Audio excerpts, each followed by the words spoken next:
السلام علیکم خواتین حضرات، آج کی اس ویڈیو میں آپ کو خوش آمدید۔ میں نے فون اس کے کان سے لگا رکھا تھا۔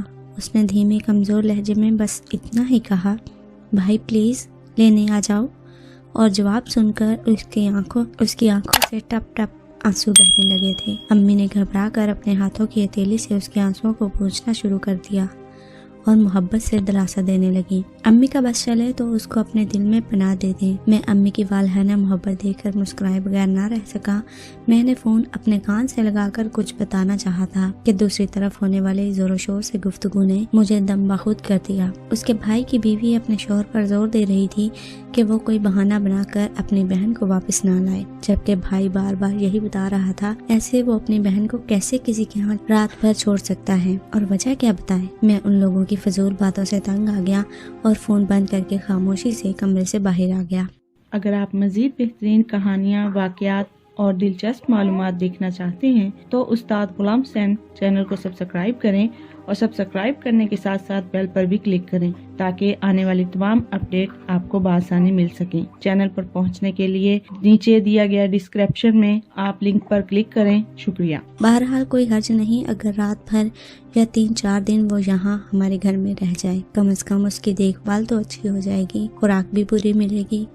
آخر اس کی اس حالت کا ذمہ داری بھی تو میری ہی ہے۔ میں ایک بار پھر سے شدید ترین شرمندگی محسوس کرنے لگا، اور فی الحال اس کے بھائی باوج کی اس حرکت پر مجھے اس پر رحم بھی آ رہا تھا۔ اب امی کا کیا گیا فیصلہ اور حقیقت مجھ پر کھل کر عیاں ہو گئی۔ پہلے تو شاید میں اس کو صرف امی کا احساس ندامت سمجھتا تھا۔ یہ احساس ندامت ہی تو تھا، بھلا اور کیا تھا۔ حالانکہ امی نے بھی وہی کیا جو ان کی عمر کی لڑکیاں اکثر کیا کرتی تھیں۔ انہوں نے اپنے لاڈلے بھائی سے اپنی عزیز ترین سہیلی کا رشتہ کرایا تھا۔ اب یہ تو بھائی یا سہیلی کی قسمت کہ ماموں جان ایک سیاسی پارٹی میں شمولیت اختیار کر کے 2-4 بار جیل چلے گئے، اور پھر ایک دن ان کو جیل میں ہی قتل کر دیا گیا۔ بقول امی کے ان کی بھاوج یعنی ان کی ممانی اس وقت جوان تھیں اور بچے چھوٹے تھے۔ شروع کے چند سال ماموں جان کی سیاسی سرگرمیوں اور پھر ان کے قتل کے باعث ممانی جان اپنے بچوں سمیت کہیں گمنامی میں چلی گئیں۔ امی بے بس تھیں کیونکہ وہ ملک سے باہر تھیں۔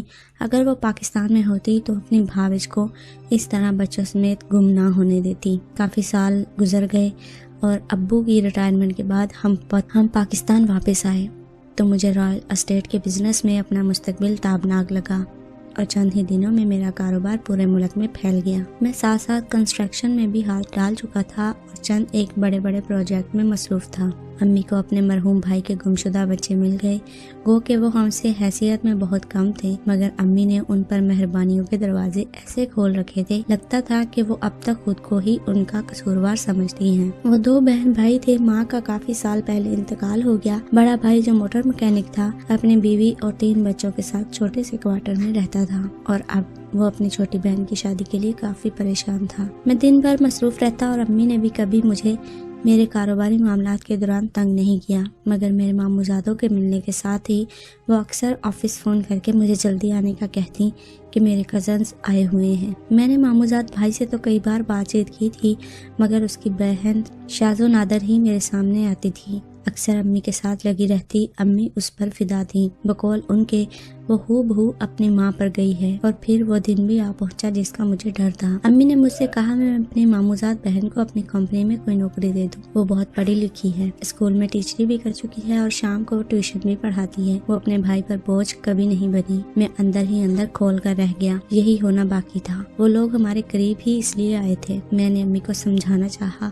میری کمپنی کا معیار عام کنسٹرکشن کمپنیوں سے اونچا ہے۔ ہمارے ہاں نوکری ان لوگوں کو دی جاتی ہے جو اس کام میں پہلے سے تجربہ رکھتے ہوں۔ پھر جو کام وہ لڑکی کر سکتی ہے وہ صرف ایک سیکرٹری کا تھا، اور میں کسی لڑکی سیکرٹری رکھنے کے لیے فی الحال تیار نہیں تھا۔ میں نے امی کو بہت سمجھایا، لیکن امی ایک دن اسے لے کر میرے آفس پہنچ گئی۔ میں نے امی کو دلاسا دیا کہ وہ گھر چلی جائے، میں ان کی لاڈلی کا چھوٹا سا انٹرویو لے کر اسے کام کے بارے میں سمجھا کر گھر روانہ کر دوں گا۔ امی نے کچھ شاپنگ کا کہا اور واپسی پر دوبارہ آفس آنے کا کہہ کر چلی گئیں۔ میں نے جب اسے آفس میں بلایا اور چند ایک باتیں کی تو اندازہ ہوا کہ وہ بہت ہی معمولی سی پڑھی لکھی ہے، کسی قسم کے بھی آفس ورک سے نابلد لڑکی ہے۔ میں نے کمپیوٹر کے بارے میں سوالات کیے تو وہ ان سے بالکل انجان تھی۔ اب معلوم ہوا یہ اتنی اتنی خاموش سی کیوں رہتی ہے؟ اس کی تو آنکھیں ہی سب کہہ جاتی تھی۔ لگتا یہی تھا کہ الفاظ اس کی زبان سے نہیں بلکہ گہری سیاہ آنکھوں میں اتر رہے ہیں۔ میں نے جھنجھلا کر ہاتھ میں پکڑی پینسل اپنے بائیں طرف شیلف پر رکھی کتابوں پر کھینچ ماری اور اسے بے نقص سنانے لگا۔ یہی کہ اس نے میری معصوم ماں کو کھلونا بنا لیا ہے، اور یہ کہ میں سب جانتا ہوں۔ اس کا اصل مقصد مجھ تک پہنچتا تھا، بلیک میل کرنا تھا، اور یہ بھی کہ اس کو سوائے میری دولت کے میرے اتنے دن کی انتھک محنت اور جدوجہد نظر نہیں آئی۔ اس کے خاندان کے ساتھ جو بھی ہوا اس کا خمیازہ میں کیوں بھگتوں؟ اور یہ کہ میں اپنی ماں سے اتنی محبت اور ان کی اتنی عزت کرتا ہوں کہ ان کے صدقے میں یہ سب جان بوجھ کر بھی اس کو نوکری دے رہا ہوں۔ یہ سب سنانے کے بعد میں نے مزید ایک جملہ کہا، اب آپ جا سکتی ہیں، اور جلدی سے نظریں پھیر لیں۔ میں اس کی آنکھوں میں دوبارہ دیکھنا ہی نہیں چاہتا تھا، جانتا تھا وہاں کہانیاں ہی کہانیاں ہوں گی۔ کچھ دیر میں امی واپس آ گئیں اور وہ امی کے ساتھ واپس چلی گئی۔ میں اپنے دن بھر کے معمولات میں مصروف ہو گیا۔ شام کو گھر کے لیے نکلا تو مجھے آج کے دن کی اپنی ساری کارستانی یاد آ گئی، اور میں تیار تھا کہ گھر پہنچنے پر امی سے خوب باتیں سننے کو ملیں گی۔ جب میں گھر میں داخل ہوا تو اپنے فیملی ڈاکٹر کی گاڑی پورچ میں کھڑی نظر آئی۔ یا اللہ خیر، امی نے میری باتوں کا اتنا اثر لے لیا۔ امی کے کمرے کے دروازے پر انکل سے ملاقات ہو گئی، جو اپنے مخصوص انداز میں گہری سوچ میں تھے۔ انہوں نے مجھے دیکھتے ہی تعصب سے آہ بھری، بہت گہرا ذہنی جھٹکا لگا ہے بیچاری کو، بخار رات بھر رہے گا، اس لیے پریشان نہ ہونا، بس احتیاط لازمی ہے، دوائی وقت پر دیں اور غذا میں دودھ اور سوپ، اللہ شفا دینے والا رحیم و کریم ہے۔ میں معصوم سی شکل بنائے ان کی ہدایت سنتا رہا۔ کمرے میں داخل ہوا تو دیکھا امی اس کے سرہانے بیٹھی اس کا سر دبا رہی ہیں۔ وہ آنکھیں منہ بے سود پڑی تھی۔ امی مجھ سے ناراض تھی، مگر ان کو ابھی اس کی بیماری میں کچھ اور سوج بھی نہیں رہا تھا۔ امی نے مجھے ہدایت دی میں اس کے بھائی کا نمبر ملا کر اس سے بات کروں۔ میں نے جھٹ فرما بردار اولاد کی طرح اس کے بھائی کا نمبر ملا کر فون امی کو دے دیا۔ امی نے بہت سلیقے سے بات کی اور پھر تھوڑی دیر میں دوبارہ فون کرنے کا کہہ کر بند کر دیا۔ اصولاً تو اس کے بھائی کو فوراً ہی اپنی بہن کی بیماری کا سن کر آ جانا چاہیے تھا۔ آخر اسے ہوا کیا ہے؟ اس کی بہن نے بھی بات کی اور اسے خوب بلایا، مگر وہ یہ کہہ کر ٹال گیا جس علاقے میں وہ رہتا ہے وہاں کے حالات بہت خراب ہیں۔ امی نے پوچھا کیا ہم اسے لے کر آ جائیں، تو بھی نہ مانا۔ میں کیونکہ ان دونوں میاں بیوی کی بات چیت سن چکا تھا، اس لیے جانتا تھا وہ دونوں عہد کر بیٹھے ہیں، کوئی بھی دلیل ان کی سمجھ میں نہیں آئے گی۔ میں لاؤنج میں بیٹھا تھا اور اس کے بھائی باورچ کی اس غیر اخلاقی حرکت پر غور کر رہا تھا۔ امی بھی اس کے سو جانے پر لاؤنج میں آ گئی۔ تمام روزہ سن کر امی نے مجھے بتایا کہ بھائی باورچ اس کے ساتھ ایسا ہی ظالمانہ رویہ رکھتے ہیں۔ غربت کے باعث دونوں بہن بھائی کی تعلیم معمولی سی ہوئی، اور شادی کے بعد سے بھائی کو اپنی بہن ایسے ہی کچھ بھاری ہو گئی کہ وہ امی سے کئی بار اسے اپنے ہاں ملازمہ رکھنے پر اصرار کر چکا تھا۔ میں نے تصور میں ہی اسے ایک ملازمہ کے طور پر اپنے گھر میں کام کرتے ہوئے دیکھا، اور پھر سوچا کہ ملازمہ تو خیر نہیں لگتی وہ۔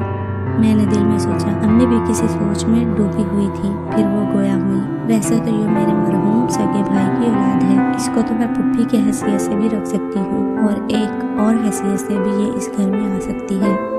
مگر امی نے میری طرف بن آنکھوں سے دیکھ کر بات جاری رکھی، تم سے ڈر لگتا ہے، میں تم پر ایسا کوئی بوجھ نہیں ڈالنا چاہتی جو پہلے میں نے اپنی دوست پر ڈالا تھا، اور جس کا خمیازہ وہ بیچاری ساری زندگی بھگتتی رہی، اور اب اس کی اولاد بھی۔ امی روحانسی ہو کر بات ادھوری چھوڑ کر خاموش ہو گئی۔ میں نے دل ہی دل میں اسے دوسری حیثیت سے اپنے گھر میں چلتے پھرتے، امی سے باتیں کرتے، شاپنگ پر جاتے، مجھے آفس میں فون کرتے، میرے ساتھ تیار ہو کر نکلتے دیکھا تو بے اختیار مسکرا اٹھا۔ خیر میں ماموں جان کی طرح جیل جانے کا کوئی ارادہ نہیں رکھتا، اور نہ ہی میرا ارادہ کسی سیاسی پارٹی میں شمولیت کا ہے، لہٰذا اس لحاظ سے تو آپ کی بھتیجی ہمیشہ محفوظ رہے گی۔ یہ تو ہے۔ امی نے پہلے تو میری بات پر معمول کے مطابق ہاں میں ہاں ملائی، پھر میری بات کی گہرائی کا اندازہ کر کے مجھے چونک کر دیکھنے لگی، اور پھر مجھے مسلسل مسکراتا ہوا دیکھ کر خود بھی مطمئن سی مسکرانے لگی۔ خواتین حضرات، زندگی میں بہت کچھ ایسا ہو جاتا ہے جس کی ہم توقع نہیں رکھتے۔ کچھ خوش فہمیاں ہوتی ہیں اور کچھ غلط فہمیاں ہوتی ہیں جو ہمیں اپنے اندر محسوس ہوتی ہیں۔ ہم ان غلط فہمیوں کا شکار ہو کر کسی کے بارے میں بھی غلط اندازے لگا لیتے ہیں۔ ہماری آج کی کہانی کا مورل یہی تھا کہ رشتے اپنے بہت خاص ہوتے ہیں، ان کو بہت سنبھال کر رکھیے۔ ویڈیو پسند آنے کی صورت میں لائک کرتے ہوئے شیئر ضرور کیجیے گا، اور کمنٹ میں ہمیں ضرور بتائیے گا آپ کو ہماری ویڈیو کیسی لگی۔ آنے والی ویڈیو تک کے لیے اپنا خیال رکھیے، ہمیں دیجیے اجازت، اللہ حافظ۔